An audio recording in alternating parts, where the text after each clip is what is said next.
अस्सलाम वालेकुम, welcome to my YouTube channel. और आज की वीडियो में हम लोग चैप्टर नंबर 3 का topic law of conservation of momentum को डिस्कस करेंगे। उससे पहले हमें पता होना चाहिए कि कंजर्वेशन ऑफ मोमेंटम क्या है।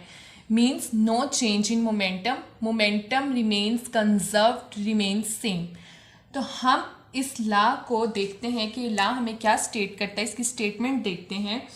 तो हमें इसकी स्टेटमेंट क्या है कि total linear momentum of an isolated system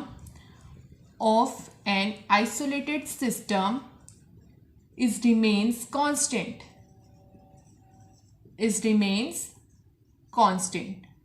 ठीक है, जो हमारे पास टोटल लीनियर मोमेंटम होगा। अब लीनियर मोमेंटम हमारे पास क्या होता है, P is equals to product of mass and velocity.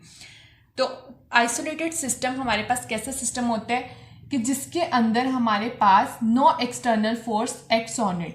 ठीक है, हम कोई भी बाहर से जो है फोर्स जो है उस सिस्टम पर नहीं लगा सकते। ऐसे सिस्टम को हम क्या कहते हैं, isolated system. No external force acts on it. ठीक है, इसकी प्रॉपर डेफिनेशन हमारे पास क्या है, isolated system is that on which no external force acts on it. तो ये क्या है इस लॉ की स्टेटमेंट कि total linear momentum of an isolated system is remains constant. अब हम देखते हैं इसकी एक्सप्लेनेशन। ठीक है, ये लॉ जो है वो क्या एक्सप्लेन कर रहा है। तो अब हम एक्सप्लेनेशन की तरफ मूव करते हैं। ठीक है, अब हम इस लॉ की एक्सप्लेनेशन को देखते हैं। ठीक है, तो एक्सप्लेनेशन, अब हम यहाँ पर क्या कर लेते हैं, कंसीडर कर लेते हैं कि हमारे पास जो है टू इंटरेक्टिंग बॉल्स हैं। ठीक है, consider an isolated system of two interacting balls moving in the same direction. जो क्या है, सेम डायरेक्शन में मूव कर रही हैं। ठीक है, इसका जो मैस है वो m1 है और इसका मैस क्या है, m2। ये क्या है, ये मूव कर रही है विद वेलोसिटी v1 और ये मूव कर रही है विद वेलोसिटी v2।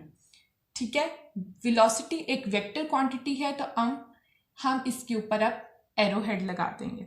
ठीक है, v1 and v2 are the velocities of the balls of masses m1 and m2। Let's suppose हम यहाँ पर एज्यूम कर लेते हैं, let velocity v1 is greater than v2। अब ये जो वेलोसिटी है v1 वो हमारे पास क्या है, ग्रेटर देन है v2 से। अब इसका क्या मतलब है कि थोड़े टाइम बाद क्या होगा कि इस बॉल की जो वेलोसिटी है वो v2 से क्या है, ज़्यादा है। तो ये जो बॉल है ये कोलाइड कर लेगी m2 जिस बॉल का मैस है जो मूव कर रही है v2 की स्पीड से। तो हमारे पास क्या आया कि ये दोनों बॉल्स एक टाइम आएगा कि इंटरेक्ट कर लेंगी। ठीक है, मीन्स दोनों आपस में कोलिजन शो करेंगी, कोलाइड करेंगी। ठीक है, दोनों बॉल्स आपस में कोलाइड हो जाएंगी। क्यों? क्योंकि जो v1 है उसकी जो स्पीड है, जो वेलोसिटी है वो v2 से ज़्यादा है। तो एक टाइम आएगा जो v1 है वो कोलाइड कर जाएगी v2 के साथ। ठीक है, तो अब इसके ऊपर यहाँ से जो फोर्स लगेगी हम उसको क्या कहेंगे, F। और फोर्स एक वेक्टर क्वांटिटी है, उसके ऊपर भी हम एक एरो हेड लगाएंगे और इस साइड से भी अब इस बॉल पे फोर्स लगेगी। ठीक है, तभी ये दोनों बॉल्स जो हैं वो आपस में कोलाइड करेंगी और इस फोर्स को हम क्या कहेंगे, F'। ठीक है, तो अब जब ये दोनों बॉल्स कोलाइड की, जो बाद में इसका जो हमारे पास जो मैसेज होंगे जो दोनों बॉल्स के, वो क्या हो जाएंगे, m1 और m2। और इनकी जो वेलोसिटीज़ हैं वो आफ्टर कोलिजन चेंज होकर हमारे पास क्या आ जाएंगी, v1' और v2'।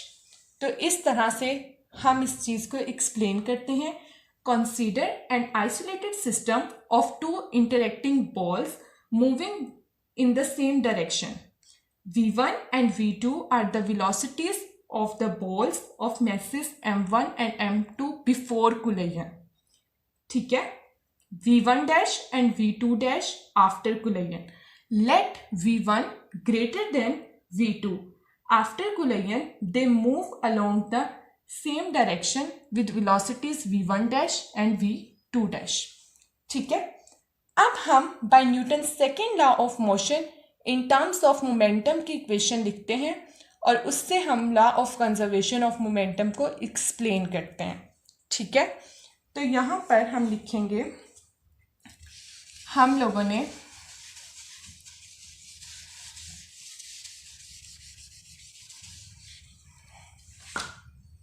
by Newton's second law of motion in terms of momentum हम लोगों ने एक्सप्लेन किया था। ठीक है, तो हमारे पास क्या आया था, applied force is equals to rate of change of momentum. ठीक है, MVF minus MVI divided by total time taken. तो हमारे पास यहाँ पर क्या आ जाएगा, फोर्स इंटू टाइम, टाइम यहाँ पे डिवाइड इस साइड पे आके मल्टीप्लाई, तो हमारे पास MVF माइनस MVI। ठीक है, अब यहाँ पर ये जो चीज़ है product of force and time, हम उसको क्या लिखते हैं, इम्पल्स। और ये क्या चीज़ है हमारे पास, final momentum minus initial momentum means change in momentum. ठीक है, चेंज इन मोमेंटम। ठीक है, impulse is equals to change in momentum. अब हमारे पास यहाँ पे हम लोगों ने change of momentum for first ball के लिए इक्वेशन लिख ली और change of momentum for second ball के लिए इक्वेशन लिख ली। जिस तरह से हम लोग न्यूटन सेकंड लॉ से हम लोगों ने by Newton second law of motion in terms of momentum लिखा कि F into t is equals to final momentum minus initial momentum. इसी तरह से हम लोगों ने इक्वेशन 1 और इक्वेशन 2 को लिख लिया for first ball and second ball. फिर हम लोगों ने क्या किया कि इन दोनों इक्वेशंस को हम लोगों ने ऐड कर लिया, लेफ्ट हैंड साइड को लेफ्ट हैंड साइड में और राइट हैंड साइड को राइट हैंड साइड में। तो हमारे पास इन रिजल्ट क्या आया, F plus F dash into t is equals to M1V1 dash minus M1V1 plus M2V2 dash minus M2V2। फिर हम लोगों ने क्या किया कि ये इक्वेशन हमारे पास ऐड होगी। अब यहाँ पर हम लोग देखेंगे कि according to Newton's third law of motion हमारे पास क्या आएगा, action and reactions are equal but opposite in direction. तो हमारे पास F dash is equals to minus F आ गया। तो अब यहाँ पर Newton third law of motion को यूज़ करते हुए हम F डैश की जगह पर माइनस F अपनी इक्वेशन में पुट कर देंगे। ठीक है, तो यहाँ पर हम लोग लेफ़्ट हैंड साइड में F डैश की जगह पर माइनस F पुट करेंगे। तो हमारे पास क्या हो जाएगा, F plus into minus F into T आ जाएगा। ठीक है, पॉजिटिव और नेगेटिव ये कैंसिल हो गया, तो 0 into something is equals to 0, तो 0 into t is equals to 0। तो यहाँ पर हमारे पास क्या आ जाएगा, हम इसको रीअरेंज करेंगे, नेगेटिव को लेफ़्ट साइड पे ले आएंगे और पॉजिटिव उस साइड पे रहेंगी। तो हमारे पास initial momentum is equals to final momentum आ जाएगा, M1V1 plus M2V2 is equals to M1V1 dash plus M2V2 dash. Before collision जो मोमेंटम है वो इक्वल आ गया है फाइनल मोमेंटम के आफ्टर कुलेयन। तो law of conservation of momentum हमें क्या स्टेट करता है कि total linear momentum of an isolated system is remains constant, remains same. तो इस तरह से ये चीज़ हम लोगों ने प्रूव कर दी, initial momentum is equals to final momentum. इसके बाद हम लोग डिस्कस करेंगे इलास्टिक कुलेयन को और इन इलास्टिक कुलेयन के टॉपिक को डिटेल के साथ।